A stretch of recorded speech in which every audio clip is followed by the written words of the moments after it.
السلام عليكم ورحمة الله وبركاته. فيديو النهارده هيكون عن انواع الازواج. اول حاجة الزوج اللي دايما بيكون نايم. تعالى مثلا نروح مشوار كذا، لا انا مش قادر عايزة انام. طب تعالى مثلا يوم جمعة حلو، اصل انا واخد اجازة علشان انام مش عشان اخرجك. كل حاجة مش قادر مش قادر مش قادر. فتعالوا معايا نشوفوا ده بيبقى ازاي.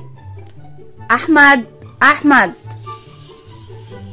يا احمد بقالك كتير نايم، يلا بقى قوم يا احمد. عايز اخرج. ايه عايزه ايه يا بنت؟ عايزه ايه؟ كل ما تيجي من بره عايز تنام. بقول لك انا عايز اخرج. يومين في ايه يا بنتي؟ يومين كاملين يا ابني. انت فيها ايه؟ نايم واحد انسان طبيعي نايم بقاله يومين، فيها ايه؟ خلاص انسان طبيعي هينام بقاله يومين؟ انا بنام بقالي ممكن انام 3 طب انا عايزاك تشتري لي شويه حاجات. يلا صحيني بكره. احمد.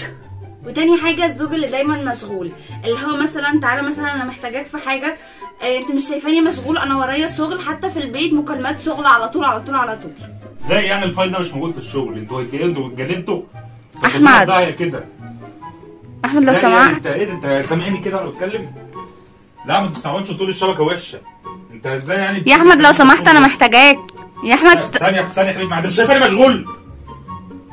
الو ماشي يا احمد، اجيلك وقت تاني. الفايل اللي انت احمد لو سمحت اجيلك في وقت تاني اهو. استني بس انا كنت محتاجاك في حاجه مهمه. في حاجه، في مشكله مهمه في الشغل. استنى احمد مش معقول كده كل شويه شغل شغل شغل، بره البيت وجوه البيت. هو في ايه؟ لو سمحت. استني مش فاضيلك. وتالت زوج اللي دايما بيبقى قاعد على التليفون عمال يلعب في العاب بقى بابجي، شويه يلعب مع اصحابه وشويه يقول لي انت بوت وانت مش عارفه ايه، ويقابل لي الشقه مورستان. يا ابني تزف تلعب بقى، اخلص غلطتني في عيشتي. انت متعصب كده ليه؟ استني عشان اموت دلوقتي. تموت في ايه؟ هموت في اللعبه، هكون هموت في الحقيقه. لعبه ايه يا احمد؟ استني انت يا ابو تخلص بص معايا. كنت عايز اخد رايك في حاجه.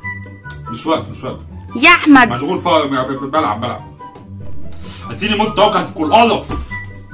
رابع حاجه الزوج اللي دايما قاعد كده ما بيعملش اي حاجه في البيت، وكل شغلته في الدنيا ان هو قاعد.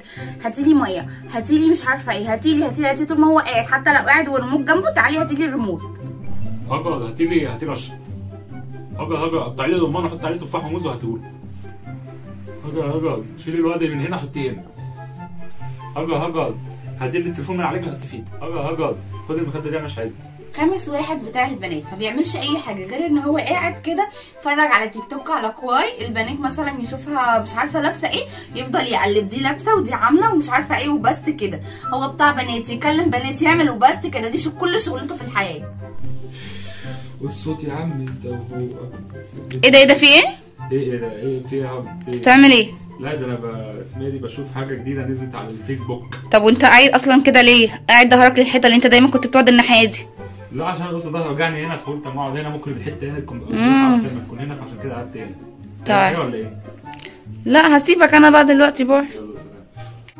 وبس كده، ده كان الفيديو بتاعي النهارده، وده كان جزء بسيط جدا من انواع الازواج في الدنيا كلها. ولو عايزين بارت 2 قولوا لنا في التعليقات وهنعمله ان شاء الله. اهم حاجه اوعوا تنسوا انكم تصلوا على النبي عليه افضل الصلاه والسلام. ولو عجبكم الفيديو اوعوا تنسوا تعملوا لايك وتعملوا اشتراك في القناه عشان يوصل لكم كل جديد. وبس كده، في رعايه الله.